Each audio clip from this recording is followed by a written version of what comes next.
dapat 1:50. 1:200. Pero maabot tayo. 1:200 na ngayon. Dapat 1:50. Next slide. Water supply. What these are, it's there, it's written. And in some areas, we tap the services of yung mga local water refilling stations para mabigyan din natin ng hanap buhay. So they provided a dispenser and then yung containers, we pay for the water. Yung iba, they tap the water districts, the local water districts, in supply. And those remote areas, may mga lorry, may mga purifier equipments.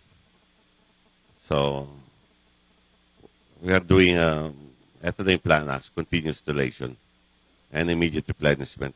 Next slide. Itong agriculture, we have discussed this already with the Secretary of Agriculture, Secretary Manny Piñol. And ito na, Mr. President, you have a copy anyway. All right, so next slide. So these are the donations from the national government agencies. Total in kind of donations, kasama na pati yung NGOs, yung mga iba. So the red one is total cash donation, 27 million.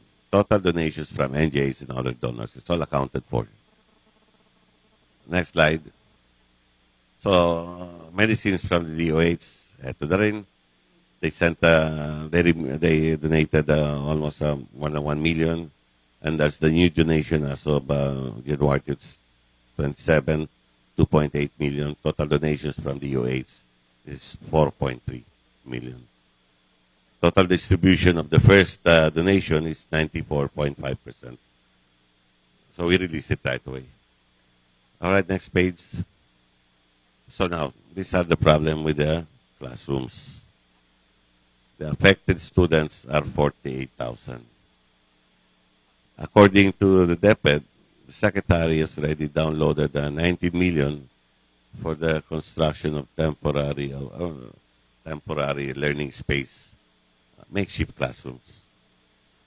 So, umpisan pa lang. But some of the areas in the compound has been occupied by the tents of the evacuees. We've been discussing this with the mayors, and we might end up looking for a place for a tent city. So there were delayed end of classes, more suspension classes, but some of them have already lifted. Pero eto ang apektadong estudyante. Next slide. Eto na ngayon yung assuming now that this will last for another month or 2 months or 3 months.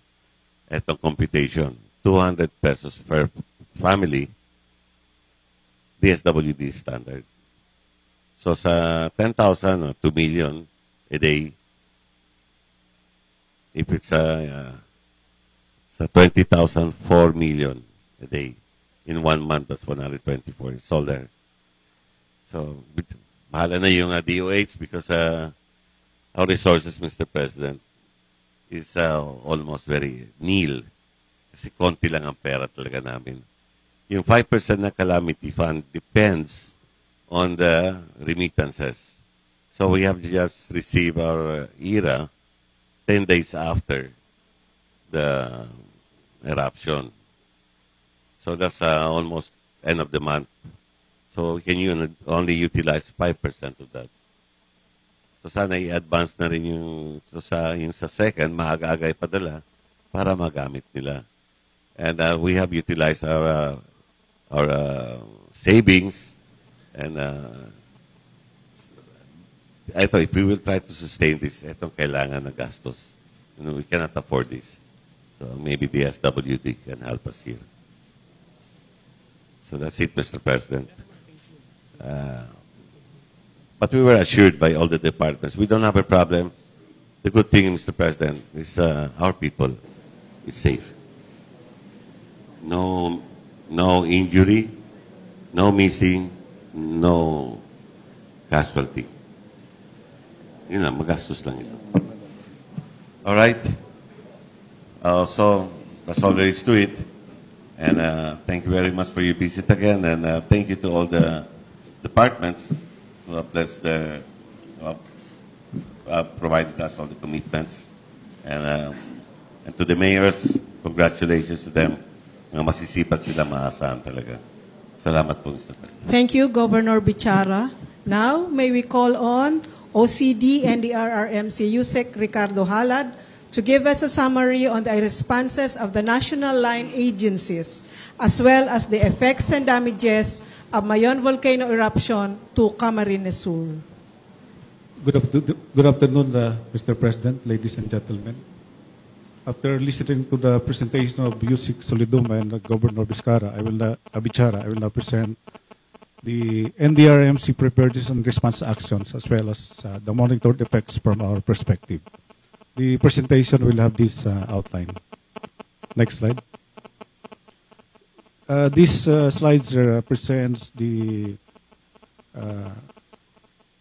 effects of the eruption of Mayon volcano, and we can imagine the asphalt, for example, especially on the communities within the leeward side of the Mayon volcano. Next slide. A total of 21,113 families, or 81,371 persons, were evacuated, of which 18,291 families, or 69,425 persons, are being served in 74 evacuation centers.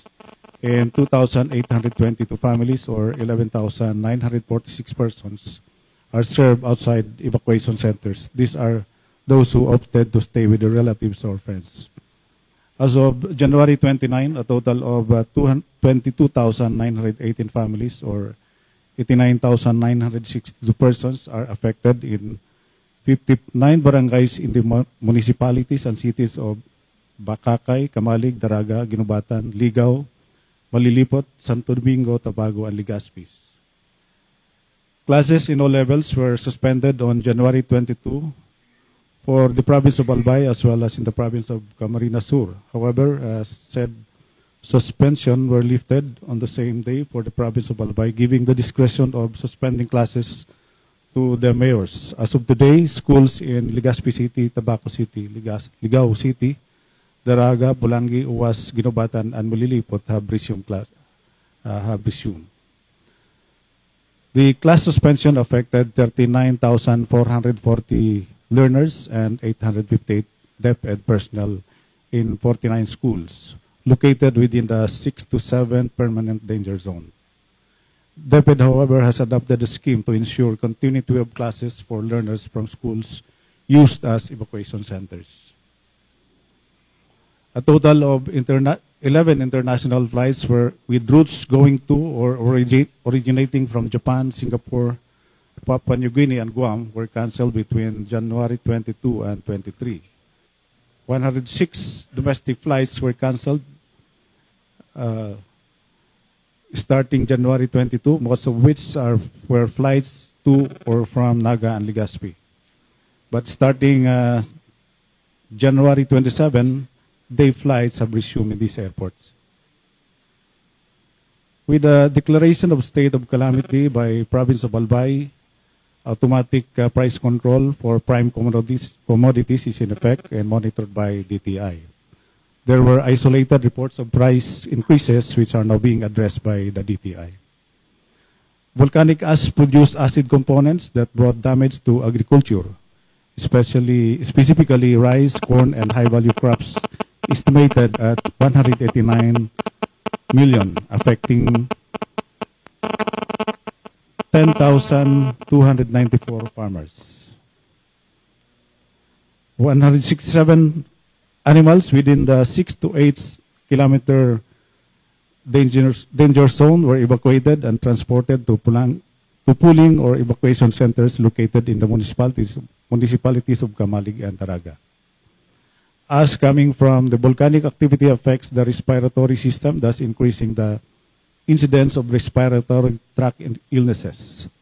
As of January 29, a total of 4,139 medical consultations were reported. Majority of the consultations were due to acute respiratory infections followed by fever and hypertension. On January 16, the province of Albay was declared under a state of calamity through Sangguniang Panlaliwigan Resolution number 670-2018. The following slide presents the preparedness actions of the NDRMC member agencies. Since January 13, when the alert level was raised to alert level 2, a total of 73 advisories and emergency alert and warning messages were disseminated by the NDRMC, DOSTP bulks, and PAGASA to the public via fax, email, and SMS through telecommunication service providers such as ABS-CBN, Globe, and Smart. 2 response cluster meetings were facilitated by OCD were held. The following tasks were assigned when we received a request from Governor Bichara for augmentation of funds. So DSWD is to provide food and non-food relief items as augmentation to the affected LGUs. DepEd for the construction of and repair of temporary learning facilities in order to not to disrupt classes in schools used as evacuation centers. DPWH to assist in the improvement of evacuation centers such as provision of water supply, repair of electrical system, community kitchen, and sanitary facilities. The Department of Agriculture for the livestock evacuation, health and sanitation, and alternative livelihood to affected farmers. The Department of Trade and Industry for provision of alternative livelihood and monitoring of prices of prime commodities. DOH for health surveillance and provision of medical services in evacuation centers. The Office of Civil Defense in the provision of fuel for evacuation and other logistical requirements. And our uniform services, the AFP, Bureau of Fire, Philippine Coast Guard, and PNP, for the provision of transportation assistance in the evacuation. As preparedness measure, the Department of Education inspected and prepared schools and classrooms that will be used as evacuation centers. It also organized a team of DepEd engineers to monitor and validate the need for temporary learning spaces in the identified evacuation centers. The DepEd also prepared contingency plans for schools used as evacuation centers to ensure continuity of classes for the affected displaced learners. It also conducted a planning conference with the Division DRRM coordinators for activities such as psychological first aid for the displaced learners and affected personnel. DILG provided the local chief executives of affected LGUs located within the 7-kilometer danger zone with the necessary precautionary measures to undertake immediate evacuation. On its part, the AFP activated Joint Task Force SAGIP to assist in the response to Mayon volcano eruption, particularly in the evacuation. The DOH activated Oplan Mayon, designated contingency buildings as extension wards in the case of patient surge and preposition various medicines and logistics. The DNR activated and implemented the scenario-based multi-hazard contingency plan and emergency management manual. It created a quick response team.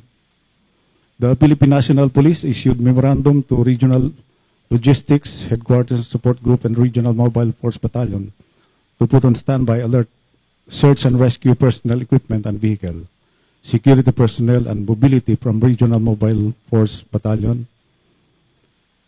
The Bureau of Fire Protection activated Oplan Pagalasa. The following slide will show the response actions undertaken by NDRMC agencies. The Office of Civil Defense, as the implementing arm of the NDRMC, facilitated response cluster meetings, provided logistical support such as fuel for the responders, and coordinated with the AFP and PNP and DPH the transportation for the evacuation of affected residents. Also, we provided rice augmentation to the LGUs. Next slide. The DSWD field office activated its emergency management team. It provided 18 million worth of food and non-food items. It also conducted site inspection of evacuation centers to determine the immediate needs of families. DepEd provided funds amounting to 13.9 million for the construction of 163 units of temporary learning spaces amounting for the affected schools in 4 DepEd divisions of Albay, Ligao, Legazpi, and Tabaco. It also provided hygiene kits amounting to 2.8 million. The Department of Public Works and Highways is continuously monitoring river channels near the foot of Mayon Volcano for possible lateral flows that will affect national roads and bridges. It installed additional warning signs along the highway and other affected areas. It also assisted in transporting evacuees and in distributing relief items to the affected families, as well as deployment and placing on standby heavy equipment from 3 district engineering offices of Albay, Camarines Norte, and the Equipment Management Division. Next slide. The DOH conducted medical consultation services and provided hygiene kits, jerry cans, and mosquito nets for the evacuees. It also deployed 10 rapid health assessment teams in 8 LGUs. It is currently conducting quad services to evacuees, specifically mental health and psychosocial, water and sanitation and health, and nutrition and health. The DA provided 2 trucks for evacuation of livestock to the identified pooling sites. It prepared 475 bags of hybrid corn seeds and 10 bags of corn grits for distribution to the affected areas. A total of 167 animals were evacuated and transported to pooling evacuation centers in the municipalities of Kamalig and Daraga. Next slide. DILG mobilized field operating units to provide timely updates and close coordination with PDRMs, MCs, and PDRMOs, and other preparedness and response agencies. The Department of Labor and Employment conducted a profiling activity on beneficiaries of tulong pangkabuhayan sa ating mga displaced, or TUPAD. TUPAD aims to give a short-term emergency employment to areas hit by calamities. DNR donated 1 truckload of charcoal and firewood worth 538,000 pesos to the provincial government of Albay for distribution to the evacuees. It also conducted ambient air quality sampling at areas affected by Mayon volcano eruption. The AFP facilitated availability of aircraft to be used for aerial survey of Mayon volcano and assisted in the evacuation of residents. It also conducted checkpoints and choke points in the extended permanent danger zone. The PNP provided security at the evacuation centers, likewise in the evacuation of residents. The DOTR and the Philippine Coast Guard assisted in, likewise in the transportation of relief goods. The Philippine Coast Guard deployed also their transportation assets for the transportation of relief goods.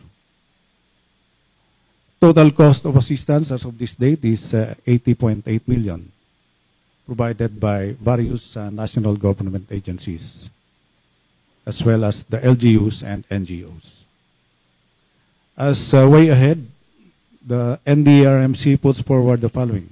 First is the sustainment of relief operations and augmentation of LGU capacity, as well as planning for the worst-case scenario as painted by PBOLs. Next is the conduct of immediate bayanihan for the improvement of existing evacuation centers. The following will be tasked or will provide their contribution, LGUs to provide space and as well as continued water supply. The AFP volunteers availability of manpower for the construction or improvement activities in the evacuation centers. DOH to provide toilet bowls, and OCD will provide funds for the other logistical requirements, utilizing the Quick Response Fund. We also should consider the provision of early recovery interventions, such as cash for work from DSWD, as well as consider providing assistance for alternative livelihood to affected populations. And shown are the various agencies which have these programs. That ends my presentation, sir. Good afternoon. Thank you very much, Yusek Halad. For now, may we request the President for his guidance.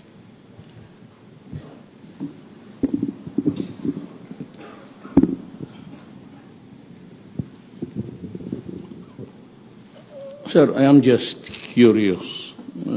I am a layman's grasp of the situation. What's the worst that can happen to Mayon?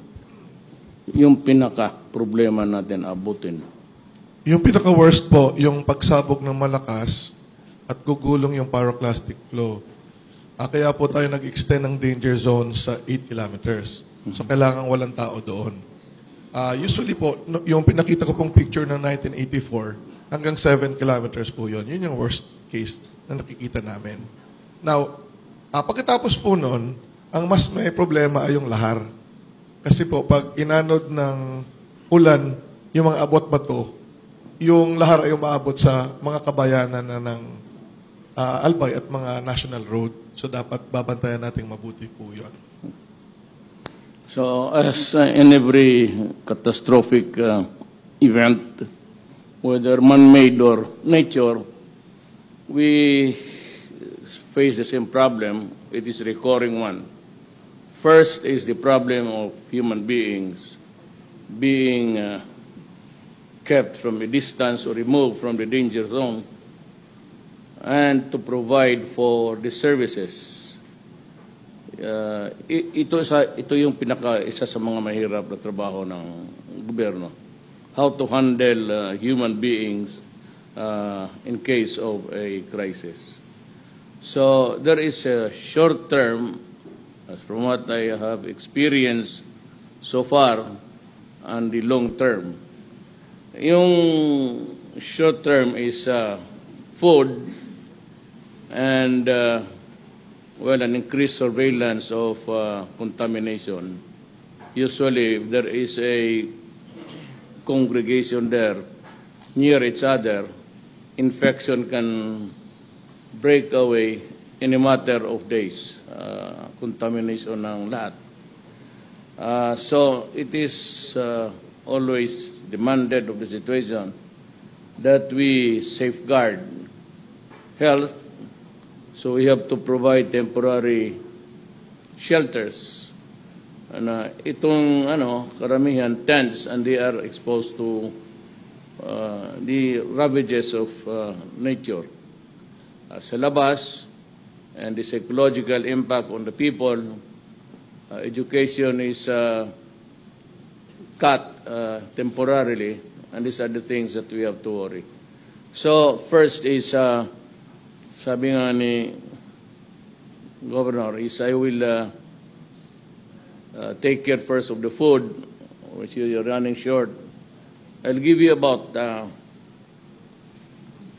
kanong pera mo? I'll give you initially today 20 million, and I will augment it tomorrow by sending about 50 for the operation, lahat na for pagkain, and I'm interested in the hygiene or sanitation of the place. So in the meantime, if there is none constructed, we have to somehow deliver a sanitary way of disposing human waste, and that would be like if there are available portable toilets in Manila, we can always send them by maybe I'm still pupunta kasi ako ng Marawi pa to distribute the temporary shelters. So I will just ask somebody in my office to take care of where to find for it and send them immediately. Maybe ipasa ko na lang sa kay Defense Secretary so that he can request the AFP to transport them as immediately as it is possible. It is available.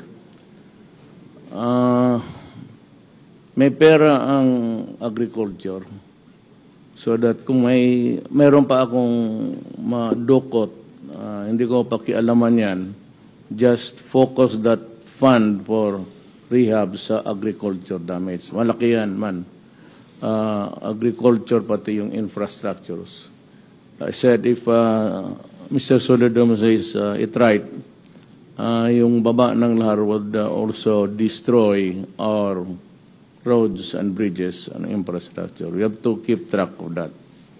But ang problema ngayon is pagkain and sanitation and health. So I suppose that from the presentation that was given, medyo okay naman siguro. If there's a shortfall or something, so let me know so that I can bring the matter to my office so that somebody can move. Ang long term is the rehab of agriculture. Maraming pera ang DA. Karami mo pera, 100 million. Well, everybody has a fund for that. Every department has always a component for a crisis. Lahat yan sila. I suppose that everybody was doing his work, contributing, not much, not exactly on equal with the others. There can be no parity of money in the contribution, but at least the machinery of government is working. So the short term is really ang pagkain, health, and sanitation and everything.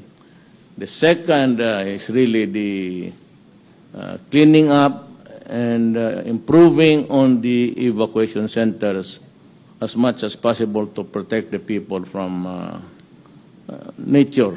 Especially it's an open thing, and they can children especially are vulnerable to colds and fever and everything. Bantayan lang yan. It would take a intense surveillance of the part of the DOH na walang mangyaring yung magkalat na. So one worry really is sanitation. And DOH maybe can provide something, but we will try to send as many as we can gather and find itong mga portable toilets. Somebody has to supervise from the health office dito or DOH for its upkeep. It's a closed enclosure, and there must be some sort of cleaning. Maybe some chemicals there that are not really harmful kasi sarado yan eh. Pangpalinis lang just to contain an emerging disease whatsoever. Yun lang man ang nakita ko, and if there's any complaint about how we responded, maybe I can hear it now para if it's money, I'm leaving right now. Saan yung pera? Bigay mo na sa provincial government ng Albay. It's 20 million. I understand that hard hit are about 4 or 5 municipalities.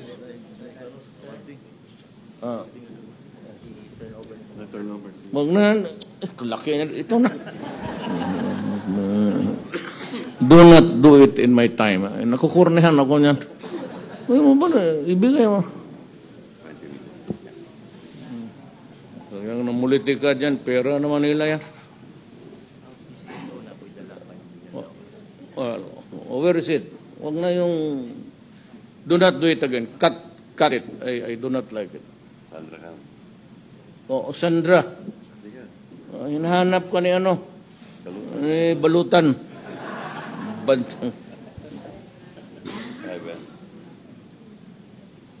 This is for coming from? CSO. Okay. Salamat ha. Right. So you have 25 initially. Spend it the way you want, but for the people.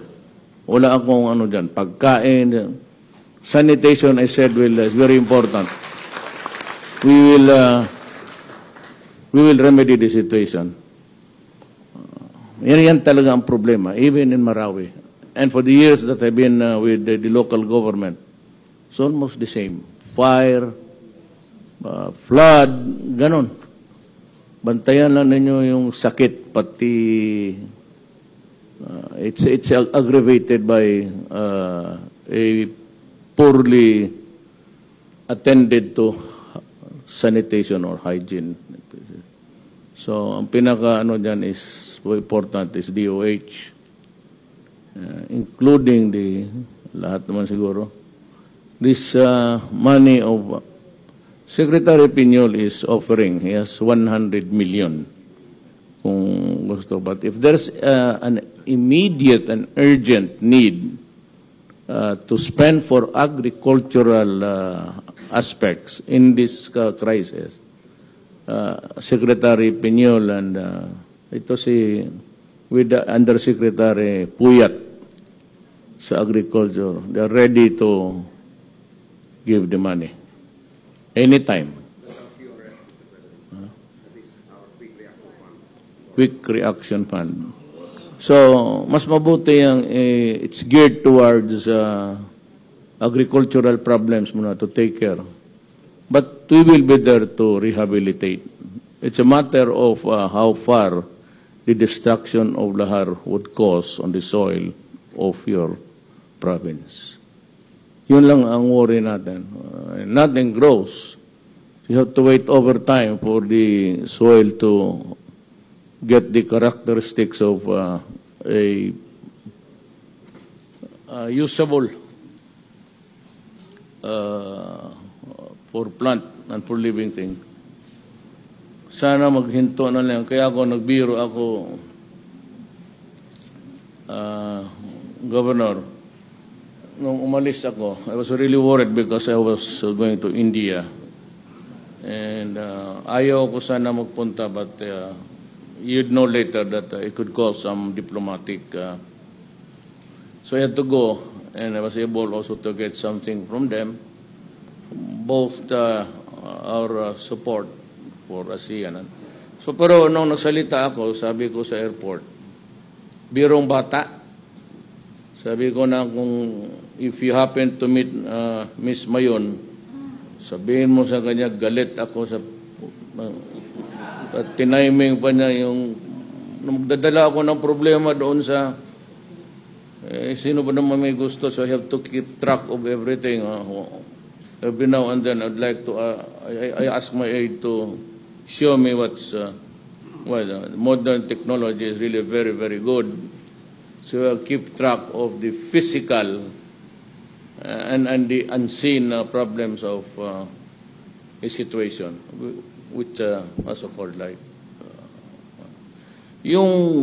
ang gusto ko lang malaman dito kung may reklamo na kulang ang aming response.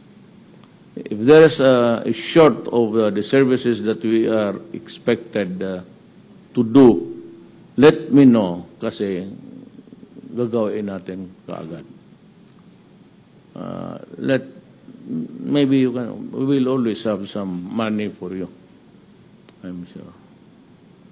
Huwag lang magsabay itong lahat ng volcano sa Pilipinas. Kung sabayan ito ng Mount Apo, yung sa akin, malaki yung problema yun. But the last time it was glowing, I was high school. So, yung gano'n, yung started with like a flare at a distance, and it stopped. Because siguro sabi ni Mayon, wag mo akong unahan. Let me explode first. I don't know why, but bakit ang mga Bicolano ang inuna? Marami namang, of course, Pinatubo was also really hell for us. So, in any situation, in any country, at any time or event, always remember that if a thing can go wrong, it will go wrong. Just like Mayon. So sabihin ninyo ngayon kung anong sorry, may Tagalog. Ano yung pagkukulang namin. You stick with your Bicolano, ito mga Tagalog, mahirap. Pagkukulang, we will try to answer, mitigate or remedy the situation. This morning, sir, before you arrived, we held a farmers consultation in Ginubatan, Albay, and we already addressed all of the concerns of agriculture. Okay. We already have a program. In fact, we're ready with the seeds. 6,000 lang po yung tinamaan, pero ready po yung 10,000 natin. And we are ready with our loaning program. And then yung mga vegetable farmers na tinamaan, next week po bibigyan ng tolda para yung gulay nila ng assets. Apo. Alam mo, let me just introduce my cabinet members to you. Yung, hindi naman resume, but the track record. Secretary Pinoli comes from the North Cotabato. Mga Ilonggo pati Ilocano ang marami dyan. Was once the mayor, then he became governor. And alam niya ang problema sa itong agriculture with the tips of his hands. So wala tayong problema. Tingin lang sila, meron na yung mahawak ng pera. So sabi nila, okay, 100 million. So sabihin ko kagad sa inyo 100 million. Kung meron pang iba, maybe I can send somebody here say personal. Hindi naman ako makabalik. Marami akong trabaho. My special emissary, assistant si Attorney Tolentino, si Francis, he used to be the mayor of Tagaytay City. Siya na lang ang pabalik-balikin ko. Others, if you have something about energy, Secretary ko is here. DILG, General Anyo, used to be the Chief of Staff. Ang Chief of Staff ngayon si Jagger Guerrero, but is also slated to retire. He's the next Marina Chief because the other one is always traveling. If you want to travel, mag-ambassador at large ka, huwag mong sasayangan yung pera ng gobyerno. For those who have traveled more than 20 in a year, you have a problem with me. Kurado yan, including local governments. So, there's an order that nobody goes out without my permission. It doesn't mean to say that I want to curtail. Ayaw ko namang papa-importante sa buhay ninyo, but even dito sa akin, started with mine. There was a lot of travels na presidente na ako. And I didn't know about it. Because I do not approve it personally. It goes to Medialdia, the Executive Secretary. But now, I will go over it.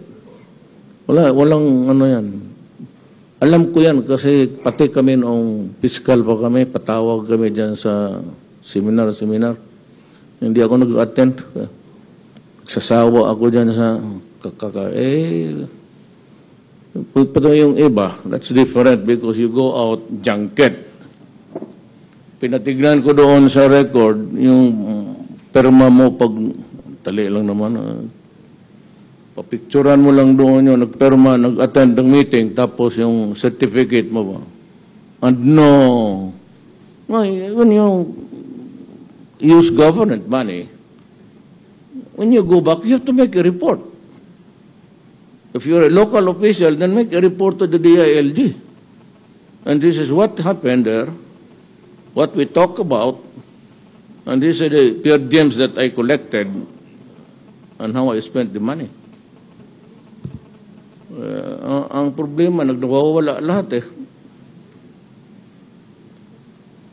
So, I am ready to answer your question, sir.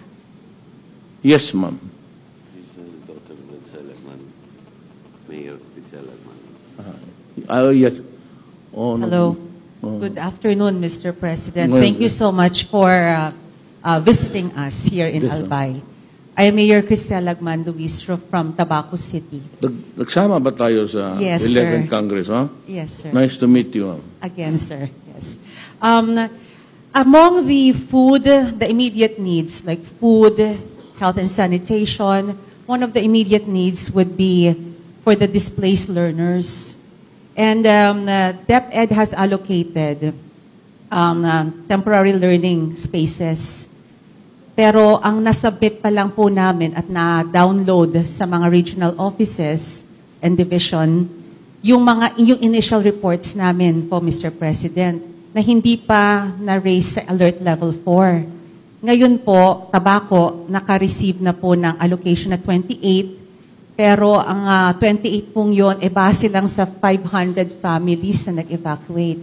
Ngayon po, may additional 1,300 families na.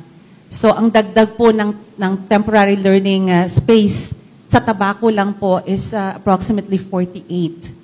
So, palagay ko po dapat ma-address to, Mr. President, lalong-lalo na marami pang mga schools ang hindi pa po patuloy ang kanilang pagklase. May suspended pa pong mga klase. Tabaco lang po ito. Palagay ko ganun din po na experience ng mga kasama ko. It's almost universal. Yes, universal po yan. We places need shaped more by it. TLS, o temporary learning spaces. Another po, Mr. President, pagkain lang po ang binibigay natin through the DSWD at wala akong masabi, talagang napakaganda rin po na suporta nila. Ang problema po, hindi lang naman po pagkain ang kailangan. Kailangan din nila ng paggastos sa ibang pangangailangan nila habang nasa evacuation center. And we're talking about displaced farmers. We do not allow them to farm back doon sa permanent danger zone. So, wala po talaga silang hanap buhay. Maganda at merong tupad program ang DOLE, pero po, ang request ko nga, kasi 10 days lang po ito at computed at 290 pesos a day. So, that would be around 2,900 per family kung tatargetin natin na kada pamilya mabibigyan ng isang tupad worker. At ang pasweldo po nito is every 10 days. Pero po ang pangangailangan, hindi po every 10 days. Kaya sabi ko po sa ating regional director, kung maaari, maging at least man lang twice or even thrice ang pasweldo dito sa 10 araw na to. Ang 10 araw pong ito, para lang sa short term talaga, paano po kung nag-extend to ng buwan? So sana po madagdagan rin ang suporta para sa emergency employment. Dahil hindi lang po food, para may cash needs din po ang ating mga evacuees. So ilimit ko muna po doon sa dalawang yon kasi baka yung iba kong mga kasama may napapansin rin na mga pangangailangan na maaari pong matugunan ng pagbisita ninyo sa amin. Maraming salamat po. That was the predicate that was given to me, to us by Secretary Pinyon for those displaced and emergency assistance. There's 100 million for that. Ang alam ko po, livelihood support, Mr. President. Oo, pero hindi na sila maka-farm back doon. Kaya kung seeds naman to, hindi pa nila maitatanim po ito. So, ang kailangan po nila is talagang employment outside their farms. Let me ask Secretary Pinyon to answer you, ma'am. He might be in a better position to explain it further. Thank you, Mr. President. Alam niyo, ma'am, sa planning process ng DA, talagang turin na yung disaster. So we came up with a program called SURE. It's Survival and Recovery. Ito yung ating emergency loaning program for farming families affected by calamities. Ang SURE stands for Survival and Recovery. 5,000 po ang initial release natin sa mga farmers na registered sa RSBSA, or which is the registry system for basic sectors in agriculture. Ito po yung talaan ng mga farmers na talagang accredited. No? So sa bawat farming family, meron po tayong pinapautang, walang interest, walang collateral, over the next 3 years, 5,000 po para pambili nila ng pagkain. Yun po yung immediate na pwede namin ma-release. In fact, kanina po, Mr. President, sa Ginubatan, I told the mayors who were there na pwede nating i-release to starting next week. Kasi po, dadaan pa po kami sa proseso. We have to find a conduit na magbababa po kami ng pera sa isang conduit. And then after that, the next amount would be 20,000. Ito na po yung recovery loan. Wala din pong collateral, wala din pong interest. Pero ito po, pambilan na nila ng binhi, abono, at kung ano pagkailangan nila para mag-recover sila. Ito po yung immediate po na pwede natin ibigay sa President. Well, I think the urgent problem would be at this time yung hanap buhay pati. In the meantime, that aside from being food on the stomach, the other things that they would need personally as ano nila, sanitation, everything, clothes, and maybe jackets, if they're still out there. This would be, Francis, just kindly take note of the problem. I will discuss this with you and the Secretary. We have a cabinet meeting coming up. As good as any other time to really bring it up. Mayroon kaming cabinet meeting. In the meantime, mag-hold muna tayo, lalo na pagkain. At yung surveillance intense surveillance about infections and diseases in evacuation areas. Most important is really yung sanitation. Kasi kung baskas-basaan lang, sigurado yan. Dysentery yan. Pagka, if there is no place where, in the meantime, we can really place them in a safe, kailangan mo ng mga tawag nito, yung binubuhos dyan sa agwa, I forgot the name, but it stinks, but it is good for sanitation.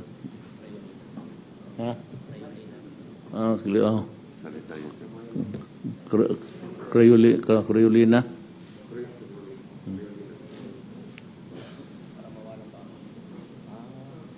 Sabi ko nga, it stinks, but you put it at least a little bit distance. Mr. President? Yes. I'd like to share with the mayors DSWD's program we call the Sustainable Livelihood Program. We are able to provide capital or employment facilitation to the beneficiaries. And in this case, we should be able to provide capital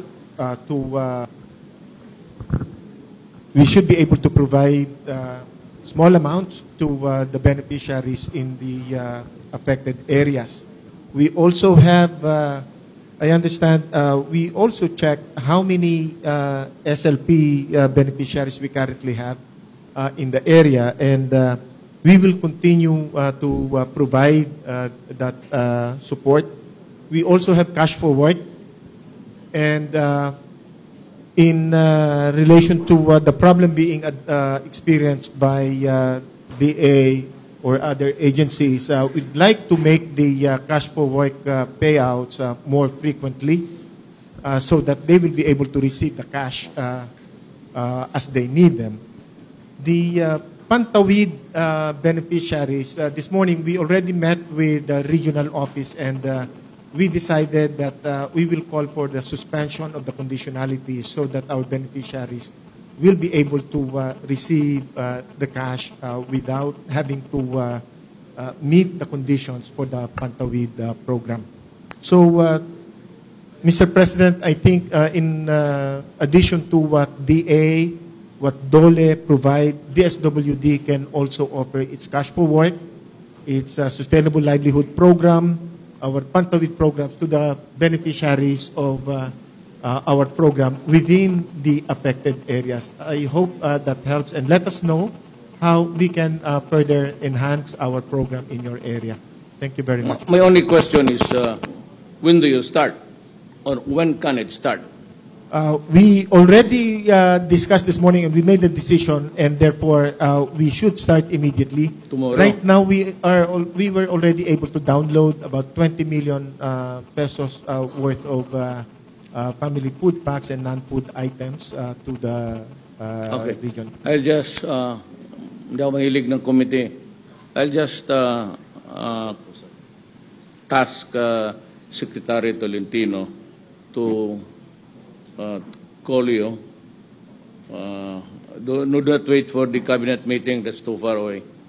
Tapos, he will just inform the local units concerned about it. So, today is mga Monday. Siguro naman mga Wednesday nandito na yun. They can start just giving the assistance, whatever. Particularly yung sa cash for work, I think. Yeah, you should have an express lane there in your office for that. It's a crisis. The paperwork can, basta ibigay mo lang sa tao, walang problema. You can fast track it, or the paperwork can come later. Sino pang yung may program sa DOH, yung tulong? Alam ko, pati yung DSWD. Any other agency that has may mga component talaga. Every agency has a component for crisis management. Who else? PAGCOR is really one. Kaya dapat yung lahat ng sugal mapunta sa tao. Sandra, pwede mong dagdagan? Mga kaibiganin mo na yan, si Balutan, para kung awayin, sabi ni Mayor, padagdagan na lang. Maybe they can, you can just give 5. Can I ask for about 30? Okay. Tawagan mo lang si, wag mo siyang tignan. Sabihin mo lang, saan si Pinili? Si Pinili na lang, General Pinili. Alam mo bakit puro general yan sila? It's kayo alam ninyo yung sa local government yun, especially one who has handled national. Takes forever for people to move, that's why. Kaya puro general, but of course, Anyo, Jagger, but madali utusan eh. Then, pronto. So, sino pa? Sino pang Mr. President? Yes. Ay, sir, tawagin mo natin kasi actually marami kang ginagawa eh. May I call on the RD of Dole? Kasi hindi naman ganun kalit yung ginagawa nila. 30 million po yun. Kaya kung sama mo po ng 70 million, sakto-sakto na po yun para sa cash needs for 3 months. Wala na tayong problema doon. Bilig about sa mathematics mo. Hindi, marami yung pera yan eh. Magkano ba balansi mo sa DRR? Wala kasi bebot dito eh. 0.4 billion ka, di ba? Good afternoon, Mr. President. Labas ka para makita ka. Actually, malapit na ho nilang i-implement, sir. Actually, Mr. President, provided a budget of 30 million. We started the emergency employment program today. The payout will happen between February 8 and February 16. He will be coming over on February 8 and 9 to also provide relief goods. Secretary Bello. Sir, can I call another of your members? Deped? Alam mo kung sino kung may pera, ha? Believe ako sa iyo. Mr. President, I call first DepEd to report on TLS kasi fully complied po na nila yung request dito eh. May request? Meron yan. Meron yan. Meron yan. Sigurado. Sabi ko, lahat ng merong component for I'm sure. But is Secretary Briones around? Good afternoon, Mr. President. I am reporting for DepEd. As of last week, DepEd Central Office has already downloaded million for the construction of 163. How much? 13 million, sir, for the construction of 163 TLS. Now, this report is based on the 6 to 7 kilometer radius danger zone. So after this, we requested for additional funding for 253 more TLS units. And as I was talking with Mayor Crisel earlier, I verified from our central office and being processed. Thank you. Yes, alam pa. So, sino pa, Joey? Mr. President, Kasama kami sa Congress. dalawa kaming former governors dito. Mukhang yung food po talaga kailangan DSWD po mag-shoulder. Hindi po kakayanin namin. Kaya pakiusap ko yung 50 million, bigay niyo po sa PG. As marami yung silang ginagastosan, animal evacuation, operations po ng primary care, pati po ang curative care po. So, ang suggestion ko po, kasi yung ginagastosan po ng provincial Tabalba, sa tingin ko yung 50, sir, sakto yun po, pero kailangan yung pagkain, DSWD pa rin. May QR ka pa naman, sir, di ba? At saka meron ka pa naman disaster fund, di ba? So, combine mo yun, ikaw may pinakamalaking pera dito eh. Pero, sir, hingin ko po sana dito. Sir, kaya po nila, sir. Ang hingin ko... share rin dyan eh. Mr. President, sir. Governor kayong dalawa. Ano governor kayong dalawa dito? Dating governor. Dalawang former governors kasi, sir. Nag-usap po kami kanina na sabihin po na yung nahiyaw si Al, nasabihin sa inyo yung 50 po, akma-akma lang po yun sa gagastusin po ng provincial government. Sa mga pang-araw-araw po nila, marami po silang ginagastusan. So, ang pakiusap po na sana yung food support na 1 pack every 2 days, i-maintain nyo po. Total, diretso na sa LGU para makafocus ang ating PGA sa kanila pong mahalagang ano. Sir, ang tanong ko na po, yung cash for work mo ba? Baka na naman yung SLP mo? Sir. Yung SLP mo, sir, pang 4-piece lang yun? SLP program is not limited. Dapat pag disaster, sir, universal. Pangalawa, sir, yung cash per work mo, baka napaka-burdensan ng mga documentary requirements? Hindi po. I think we just need to establish yung identity. We need the support of the local government. 292 pesos per day din para minimum wage sa Bicol, sir. Imamatch namin kung ano yung binibigay ng DOLE. Katulad po ng tupad. Magkasama po sa DOLE. So, Mr. President, ang natitira lang po talaga, yung 700 po na toilets at 300 na CR. Kasi kailangan nila, kaya yung iba po napipilitang umuwi, kasi nga po talagang congested po yung CR. Ibig sabihin yung toilet bowl. Yung CR po, yung pinapaliguan. We will solve the problem, all of it, next week. Thank you, Mr. Before President. the end of next week, tapos na ho yan. Kasi, Governor ka pala. Ako naman, Joy, Mayor lang.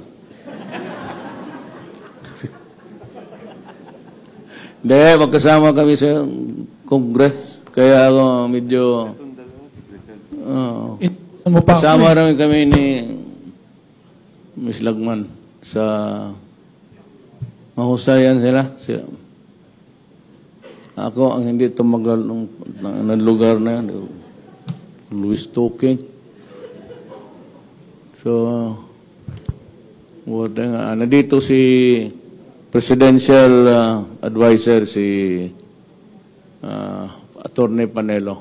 Nandito talaga siya kasi Bicolano talaga to. Francis, ikaw nang mag-coordinate sa lahat. I want it done by the week's end. So, Saturday, tapos na yan. It is delivered na. I count by the hours eh. Ayaw ko yung, and I'm not fan o yung mga committee. Isang tao lang. Kaya general ba? O ikaw yan. Pero mag-committee kayo. Magkatai-tai yan. Si ano, ito na, galing Davao rin ito. Yusek Dimas. Oo. Mr. President. Di ba Maranao ka? Maranao ka na. Ano? Ilonggo? Linti. Damo sang Ilonggo nga. Dito ka pinanganak pala, Francis? Yes, sir. Yes, sir. Sir, with due respect, after you leave, can you direct DA, DSWD, DOLE, and DepEd, together with the 9 mayors and the governor, to sit down with us, with me? And so most probably, we can submit a report within 48 hours. Pala, rito pala yung ano eh. Ito po ako pinanganak, malapit sa Mayon, sa Ginubatan. Pwede mong akyatin yung murahin mo doon, galit na galit talaga, walang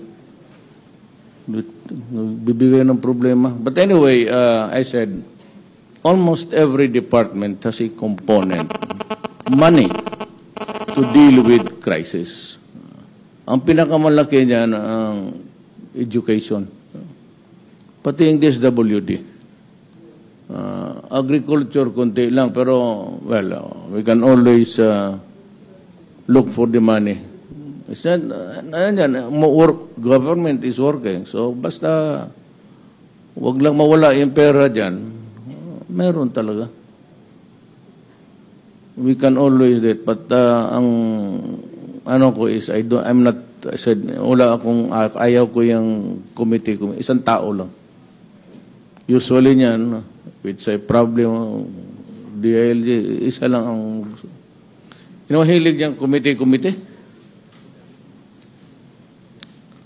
So, isang tanong, Art, bakit hindi operational itong airport na ito for night flying? Itong airport na ito, Legazpi, is night rated.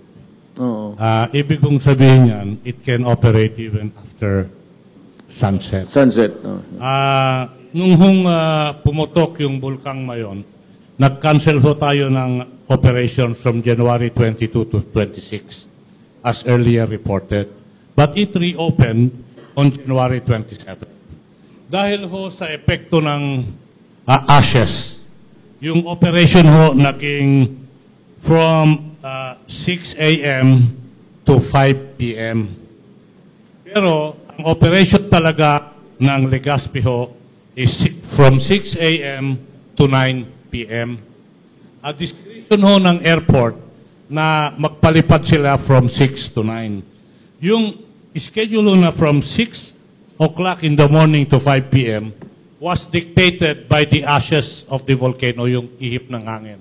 I am told earlier today that the operations will commence again from 6 a.m. to 9 a.m. in 2 days. In 2 days, sir. In 2 days. That's right, sir. Hindi ngayon?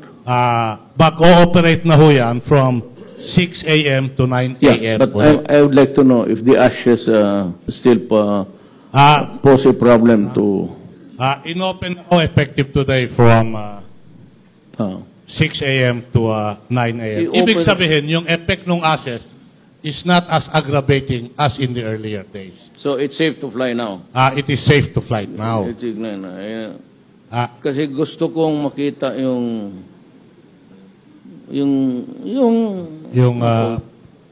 wala man ako makita kanina. Yung naga ho, na ayun ho yung available airport kung sakasakaling hindi ma-operate yung Legazpi pag nag-albruto ng todo yung Mayon. Operational ho yan from 6 a.m. to 2 p.m. However, by just issuing a notam, I can extend this to 5 p.m. Unfortunately, it cannot operate up to 9 p.m. kasi hindi pa ho night rated. Kung sakasakali, at sana naman wag na nag-albruto yung Mayon, pati yung hangin na apektuhan naga, ang gatin ho nating paliparan ay yung nasa Birak saka yung nasa Masbate. Unfortunately, the travel time to connect Legazpi to Birak and Catanduanes more than 3 hours. Nakaabang ho dyan ang DOTR na kung sakaling mangyari ito, meron ho kaming tawid pampasada kung saan we will extend the help, support, cooperation, and even subsidy to transport these people needed from Legazpi to either Birac or Masbate. Ayun po yung aviation network dito sa lugar na to in relation to the explosion of Mayon. Yung mga